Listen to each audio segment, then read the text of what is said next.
उसमें जो पड़ रहा है उसको जलाकाश कहा।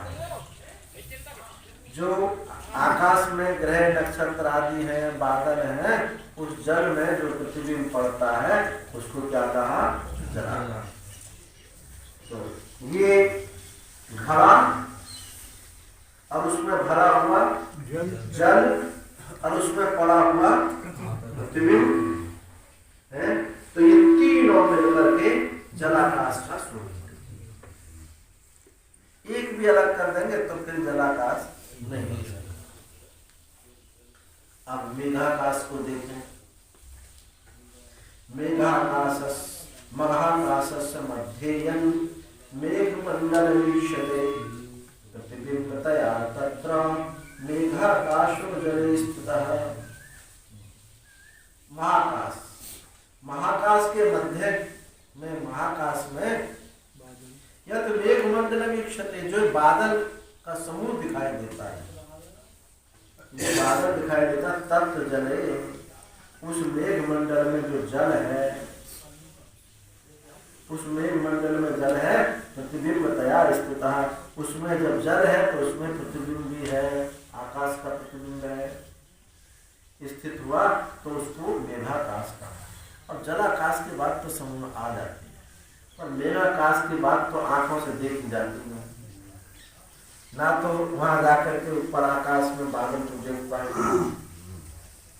तो ये दृष्टांत थोड़ा सा है, ये प्रत्यक्ष गम्य नहीं, इसको जलाकाश को देख करके इसकी अनुमान ज्ञान है। पर अनुमान से भी तो ज्ञान होता है, नहीं होता है? जैसे प्रत्यक्ष ज्ञान होता है ऐसे अनुमान से भी ज्ञान होता है। तो ये अनुमान ज्ञान में है, ऐसा स्पष्ट तो नहीं मालूम पड़ रहा है। तो यहाँ भी ऐसे समझे जैसे वहां घड़ा, घड़े में जल और उसमें पड़ा हुआ प्रतिबिंब, वो जलाकाश है, ऐसे यहाँ भी महाकाश है और उसमें जो बादल है, बादल में पड़ा हुआ प्रतिबिंब, आकाश का प्रतिबिंब, ये तीनों मिलकर के तो मेघांश रूप मुदकम तुषाकार संस्थितम। जो मेघ में स्थित जल है स्पष्ट वहां नहीं मालूम पड़ता, बादल में जो जल है स्पष्ट मालूम नहीं पड़ता, देख कोई नहीं सकता। पर जब वर्षा बादल होता है तो बादल से ही वर्षा होती है, अनुमान का होता है कि उसमें जल है। अगर बिल्कुल स्वच्छ आकाश में वर्षा नहीं होती है तो ये अनुमान से सिद्ध हो रहा है कि बादल में जल है। तो मेघस्थ जल स्पष्ट प्रतीयमान ना होने से उसमें जो आकाश का प्रतिबिंब का ज्ञान कैसे हो सकता है? यदि किसी को ऐसी आशंका हो तो कहते हैं मेघाकाश रूप मोदकम तुषाकार संस्कृतम तत् खा प्रतिबिंबोयम नीरत्वादम नीयते। मेघा, मेघ अंश रूप जो उदक है, मेघ में जो अंश बूंद बूंद के रूप में जो उदक है, तुषार आकार संस्कृतम, बूंद बूंद के हवा हो क्या होता है, वाष्प, वाष्प के रूप में जो स्थित है, तत्र खा प्रतिबिंब, उसमें आकाश का अयम नीरत्वात्, वहाँ नीर है, वर्षा होती है, नीर, अयम नीरत्वात्, जल होने से यह अनुमान किया जाता है कि वहाँ जल है। तो ये अनुमान सिद्ध जो है ये मेघाकाश है। चाहे प्रत्यक्ष हो, हमको ज्ञान से मतलब है, चाहे प्रत्यक्ष ज्ञान हो चाहे अनुमान से ज्ञान हो, ज्ञान यथार्थ हो रहा है या नहीं हो रहा। ऐसा नहीं होता कि भाई प्रत्यक्ष से ही यथार्थ ज्ञान होगा, अनुमान से नहीं होगा, ऐसी बात तो नहीं। अनुमान से भी यथार्थ ज्ञान हुआ है। रात को हुई वर्षा आपने नहीं देखी लेकिन जमीन भीगी हुई है, तो अनुमान से ये ज्ञान निश्चित तो हुआ कि वर्षा हुई है। चाहे उसको प्रत्यक्ष आंखों से देखते और चाहे इस लिंग से, इस हेतु से ज्ञान हो, यथार्थ ज्ञान दोनों में ही एक ही है।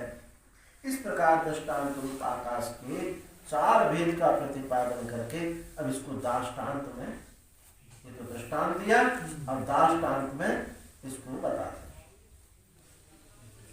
अधिष्ठानतया देह द्वयवच्छिन्न चेतनः कूटस्थ वचन निर्विकारेण स्थिता कूटस्थ सुसते। कूटस्थ को बताते हैं। कूट अधिष्ठानतया, अधिष्ठान रूप से, यानी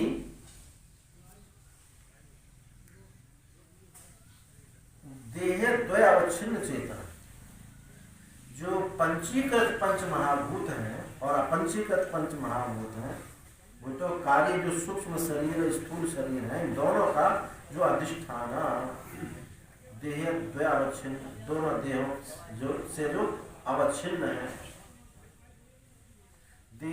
दोनों देहों से जो अवच्छिन्न है, वो जो है उसको क्या कहा? कूटस्थ कहा। उपाधि से उपहित का कुछ बनता बिगड़ता है, ऐसे ही अवच्छिन्न से भी वस्तु का कुछ बनता बिगड़ता है। तो दोनों देहों से जो अवच्छिन्न चैतन्य है, वो अधिष्ठान रूप से जो अवच्छिन्न चैतन्य है, उसी को कूटवत निर्विकारेण, कूट के समान निर्विकार होने से उसको कूटस्थ कहा। तो कूटवत, कूट क्या? कूट को क्या कहते हैं? लुहार। लुहार की जो जिस पर कूटता है, निहाई,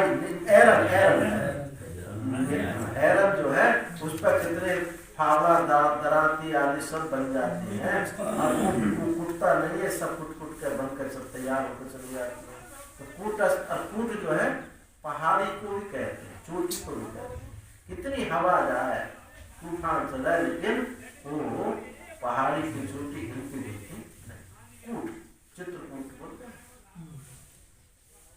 तो ऐसे वो कूटस्थ, वो चैतन्य उसको कहा गया है।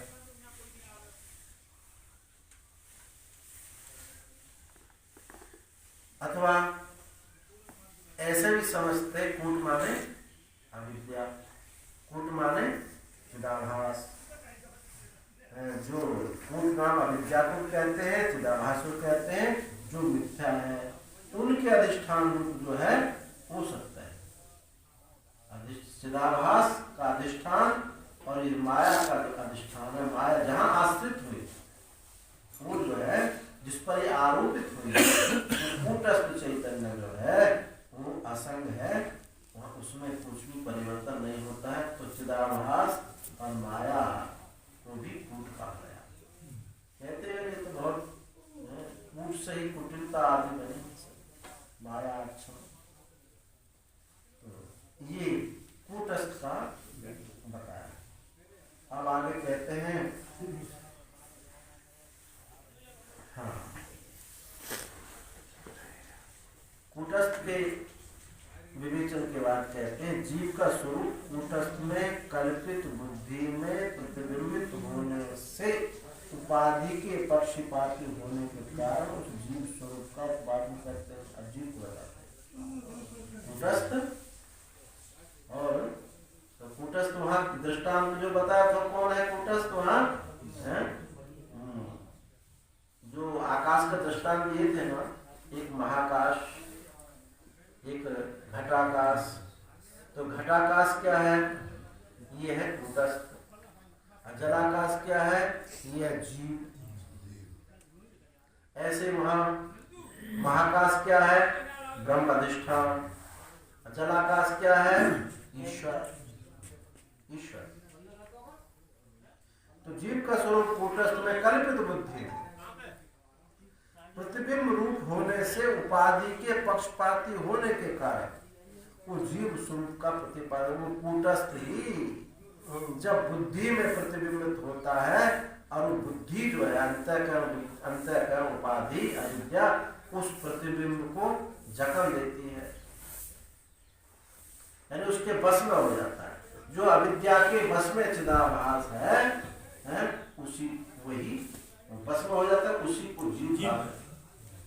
तो प्रतिबिंब रूप से उपाधि के पक्षपाती हो, जो उपाधि को अपना मैं मान लेता है, वो इसी को जीव कहा गया।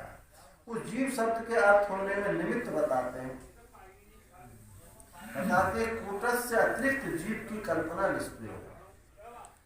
जीव शब्द के अर्थ होने में निमित्त बताते हुए कि कूटस्थ से अतिरिक्त जीव की कल्पना निष्प्रयोजन है, ऐसी आशंका को निवारण करके कहते हैं कि देखो अभिकालिक कूटस्थ का संसार संभव नहीं। कूटस्थ का जन्म मरण नहीं होता है, संसार नहीं होता है। तो जन्म मरण आदि जो होते हैं ये किसके होते हैं?